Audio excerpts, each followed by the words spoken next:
Good evening, garden people. It's Meredith from Backyard Caring. The live stream on Wednesdays is back. I'm back in my garden to talk about raised beds and show you some tips on how they're built. I'm not building any from scratch today, but I can show you some ways to fill them, some ways to build them, and how to use them to the best ability. So I'm just going to switch around. It's going to be a bit of a garden tour as well. I just had a shower, been outside for 5 days in a row, but yeah, the garden is looking great and lush. We didn't end up getting any thunderstorms today, so things need to be watered as well. Let me just turn around and start off with these raised beds, which are partly planted. I've got a lot of fancy peppers in here, giving them a lot of space and attention. I've shown a lot of videos of my raised beds on previous videos. If you want some more in-depth type stuff about how I make cold frames for them, how I treat them in the fall, things like that, those are available. But today we're just going to be talking about kind of general stuff. This was pre-existing to this house, and I haven't done too much to modify them except paint them black, and the black paint is now peeling off because I didn't do any kind of sanding. I just painted. They've got kind of a rustic look going, but I will have to repaint these. These are not what I would typically recommend building. Raised beds build really, really well, only have a lifespan of about 5 years, 6 years. Typically, I'm trying some new things to try and expand the life length of raised beds. One thing that they did do really well in this bed and that I love is that it's super deep.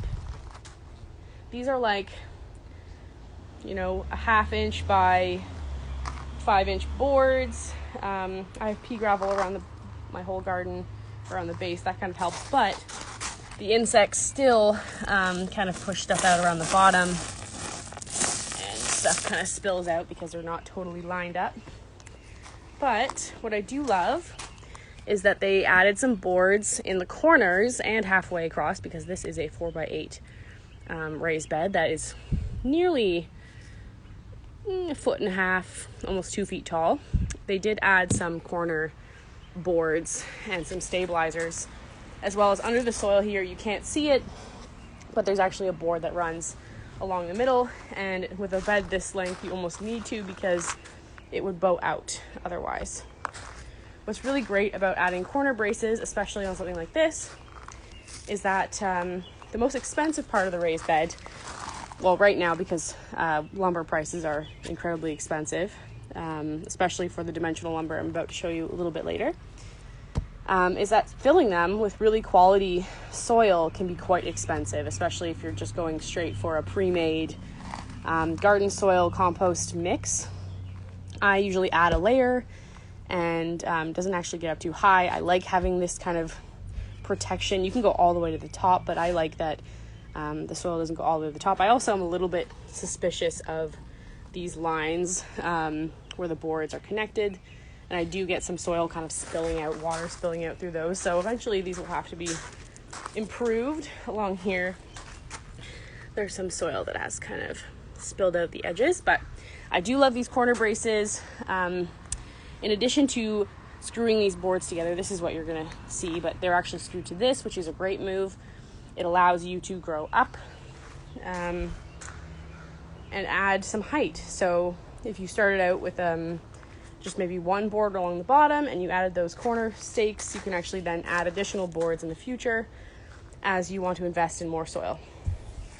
So yeah, these are some fancy peppers that I grew from a breeder in Brazil. Looks like I might have some kind of slug going after the variegation that I'm not happy about.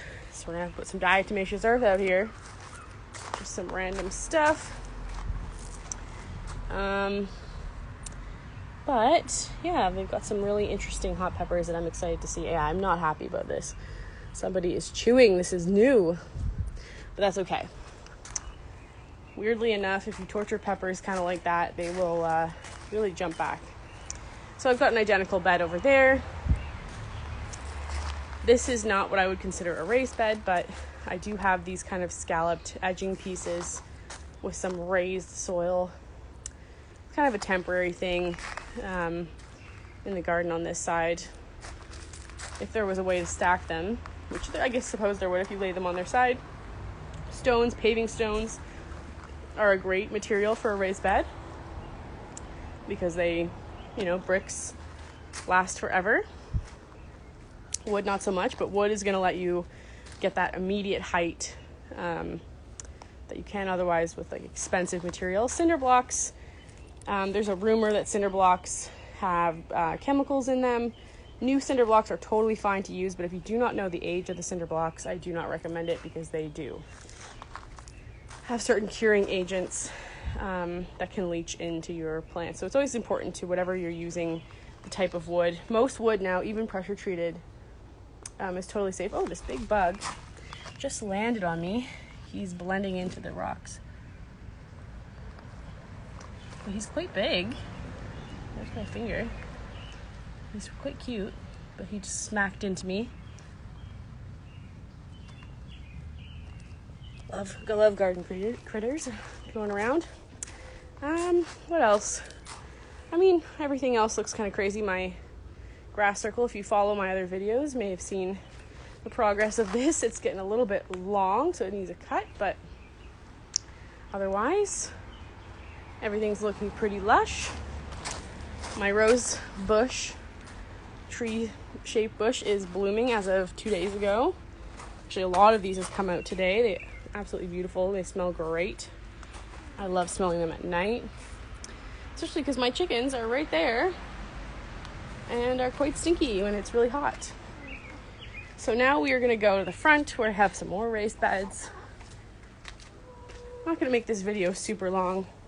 Redid this area. It's all shade hosta collection that I have. Some ferns, some fun stuff. We'll do more of a garden tour maybe in the next 2 weeks. But here are my front garden raised beds. If you walk the Ward neighborhood, maybe you have seen them in person. I have corner braces on these beds, but I do have some metal brackets. These are not metal screws or anything like that. These are actually just plastic caps you can buy to disguise your screws. The way I built these was that there are wood screws attaching the corners right through in kind of a intersecting pattern to make a perfect square, and then an additional brace that goes through both boards for some additional support. These are like 2x12s, very heavy. They've been stained with a garden safe sealant stain, color stain, kind of like a cedar color on both sides. And I don't see these going anywhere fast. They're about 2 years old now. Doesn't like when I get too far from the wire. Okay, I've got to not move around at all. But things are coming up slowly, leaving lots of room this year. I've got some eggplants, some of my tomatoes, some Swiss chard in the end. Oh my goodness. Okay, we're gonna try from a distance, a little bit closer. This one, you can see I got braces on all the corners. This one's got some garlic in the front, which looks pretty cool, and some really happy kale.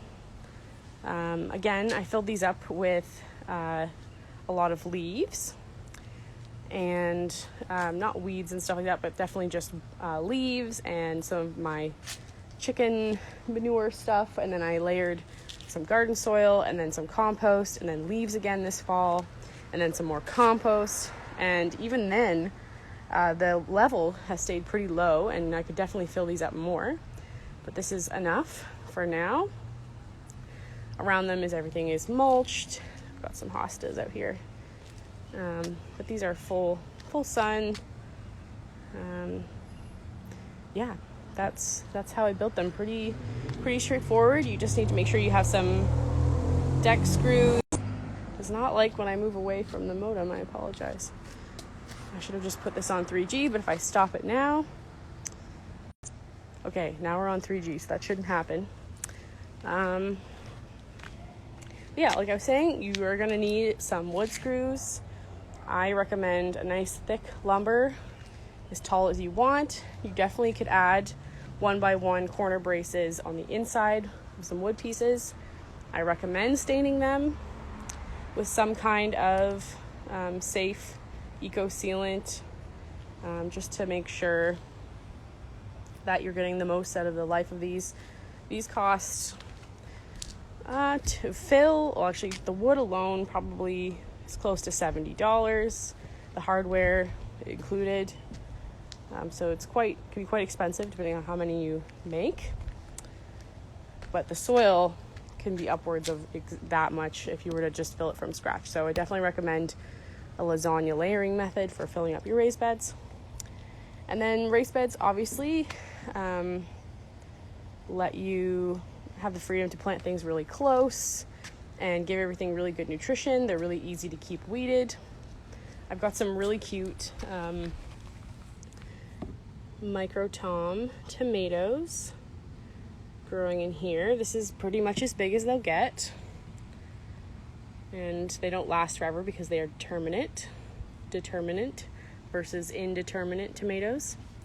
Determinate tomatoes grow to a certain height, they set a lot of their fruit at the same time, and then they produce nothing else and can be harvested. But yeah, keeping these weeded is super easy. Things come up, you just pull them out. Soil is nice and fluffy and loose, so plants can grow their root system super easily. Yeah, tomatoes are looking pretty happy. Put in early this year. Gonna try some eggplant, although I suspect that these tomatoes might take over the height of this, but that's raised beds for you. Some people like to put chicken wire on the bottom to prevent pests from digging in. I find that's pretty unnecessary, although lining with a pretty good quality landscape fabric can help retain some of that soil inside there. It's nice to add sand sometimes for drainage. Yeah, simple 4x4 raised beds, pretty economical. You can fit quite a few, and the nice thing is they're modular. And I like to be like, okay, I'm gonna grow this and this. I can kind of make a map, make sure crops are interplanted and spread around, so I'm not planting the same crops in the same soil, using up all those nutrients. And then I think I might do a cover crop on top of these. Also, it's much easier to build any kind of season extension over this, like a little greenhouse. So there's a lot of fun things. Yeah, I think that's it for tonight because we're just talking about raised beds. But if you're interested in more of these videos, again, it's Meredith from Backyard Caring, the Guelph Tool Library. And I will be building some of these later in the season, so I'll probably show that. But yeah, really nice garden season. We had all that beautiful rain, so the gardens are looking good. I'm going to finish off by watering these, and I hope you guys have a really good night. See you next Wednesday. Bye.